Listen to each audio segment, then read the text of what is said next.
Absolutely not. You're gonna get what you fucking deserve. All right. And welcome to the Joker video. Now, while I play Red Dead 2 as the Joker, I would like to talk about how the movie is a fucking masterpiece. Because it is. It 100% is. And I'm tired of pretending it's not! It's so good.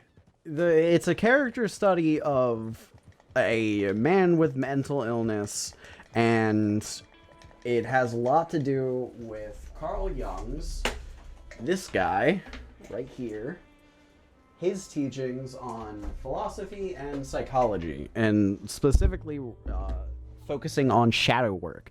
Now, shadow work is I am not a philosopher or a psychologist. I am a mini-man, okay?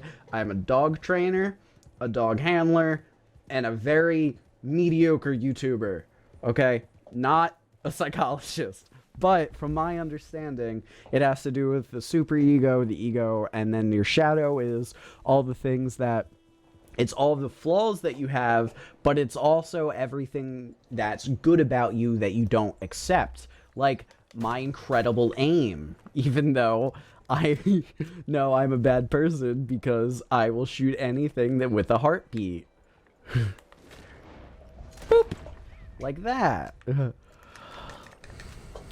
Now, in the movie focuses on the relationship between Harley Quinn and Joker, except for the fact that Harley is not a real person.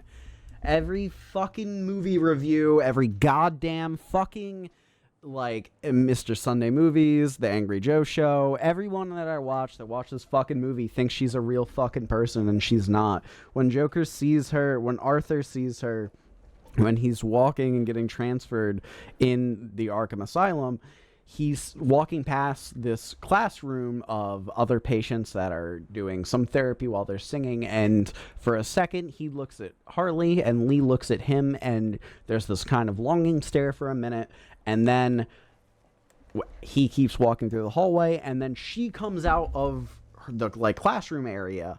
No one stops her, no one stops anything, and then there's this moment where she puts her gun to a gun to her head like this and shoots, mimicking the interaction he had with Sophie, the Zazie Beetz. She's the actress, but her character's name was Sophie, the chick in the elevator from the first movie that he had this whole fantasy relationship with.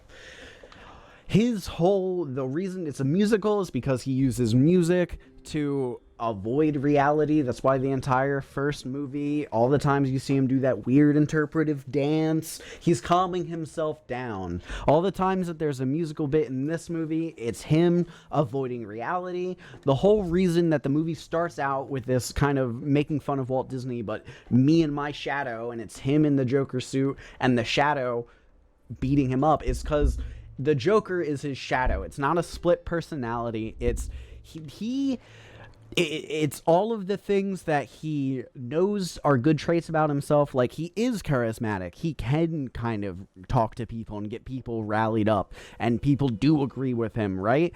But it's all of his awful, violent instincts, like the men that abused him when he was a child, fucking locked to a radiator. Like, that's why in the first movie he has the whole reaction with the guys on the train and ends up exploding on them literally and firing and murdering them, because that's the first time he really stands up for himself and he feels powerful and he's feeling all that, and all of that is compounded. Hold on, let me shoot this guy in the mouth really quick. And all of that is compounded by the fact that people start reacting to him positively, and the more that he starts showing his awful, baser side, the more that he gets, like, success in that. And that's why on the Murray Show, why instead of killing himself, he kills Murray in the first movie, because that gets a better reaction out of people. He understands that people are starting to agree with him, but he thinks that they're agreeing with him, but it's really what the Joker symbolizes. So the whole movie it's not this, like, Joker-Harley love story that everyone thinks it is, and it was never going to be that. Harley is a character in his head, and they say the entire sequel that he has a split personality to throw you off, because the entire movie you're getting all of the actual this is what's happening in the real world from all the other characters outside of Arthur, because they are the only reliable source of information. Arthur is not a reliable character. He's fucking crazy. Like, that's why in the first movie you have all of those fantasy scenes with him and Sophie, or Zazie Beetz' character. So in this movie, all the times that you see him with Harley, it's him fantasizing that. And all the times where they think it's the second personality, it's him thinking about Harley, which is that shadow, telling him, like, oh, come on, like, you know, you can do it. Like, it's that inner monologue in your head, basically. It's like, everybody has a conscious, right? That whenever you're conscious, you have that angel and demon on your shoulder. That is your shadow talking and your ego. So basically every time Harley is like, come on, tell them that they're fucking awful. You're the Joker, baby. Like, that's him telling himself that. That's why when he's in the courtroom and he's looking back to her for reassurance, that's why he can explode and be super southern and tell all the people in the courtroom that they're wrong. Because he's not. He doesn't see himself as that. That's why when the little person comes on and starts giving his side of the story of when Arthur murdered that guy, Arthur can't understand that this guy's terrified of him. Arthur can't understand that he ruined this guy's life. He refuses to believe that, and that's why the next music scene, he's imagining getting married to Harley, and that the little person, I forget his name, but that he is his best man, because he thinks that's his friend. That's the guy that when he worked at the clown studio or whatever it was called, like, they were always nice to each other because people always picked on them. So when he's in the courtroom and he's hearing him say, oh my God, you traumatized me. I can't go to work. I can't do all these things. I can't live my life. Arthur's realizing that did the same thing that all these men did to him. And that's what makes him break for just a small second. And then he sits down. He's like, that's all I have to say. Like, it's him avoiding the situation. That's why he immediately goes into that song and dance in his head and starts imagining this guy liking him the same way that his mother would imagine that she was more important and imagine that Thomas Wayne loved her and that she didn't just adopt some fucking kid and put him through all this stuff. It's avoiding reality. It's creating fantasies to avoid reality, and that's all it is. That's why at the end, when he's telling Harley, please just stop singing, it's because he wants her to be real. He's realizing that Harley only left him because he's rejecting his shadow. When Harley leaves in the courtroom, it's not her breaking up with him. That is Arthur deciding that he is not that. He is not the Joker. He is not someone that is filled with hate, that he doesn't hate everyone around him, that he doesn't want to be the Joker symbol. He's not the Joker. That's why in the courtroom scene, he looks long and hard at the camera for a minute because he's thinking, am I going to be this, or am I going to try to show them that I am just someone who is hurt and has been through a lot and that needs help?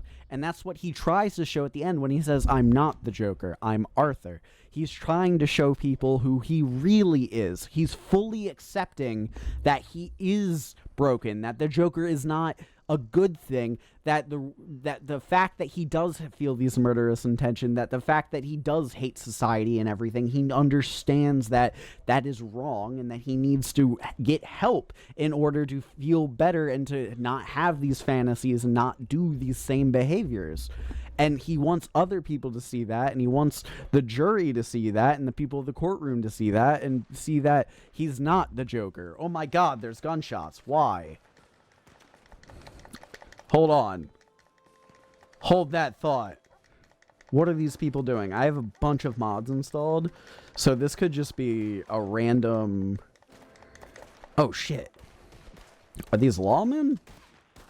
Lawmen. Oh, they got him. Good job, boys. You did it.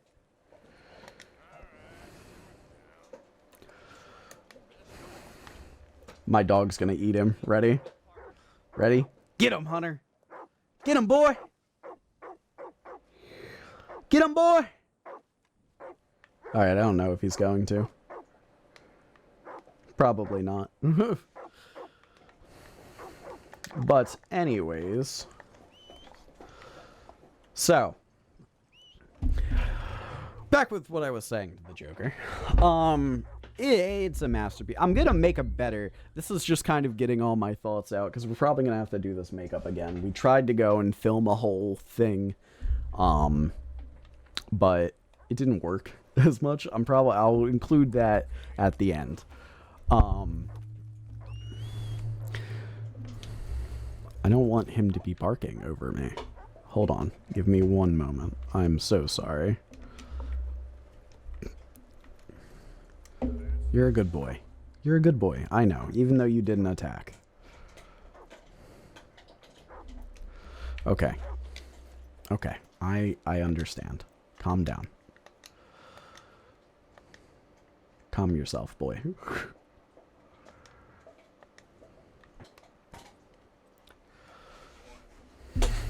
Okay. So, to bring it all back,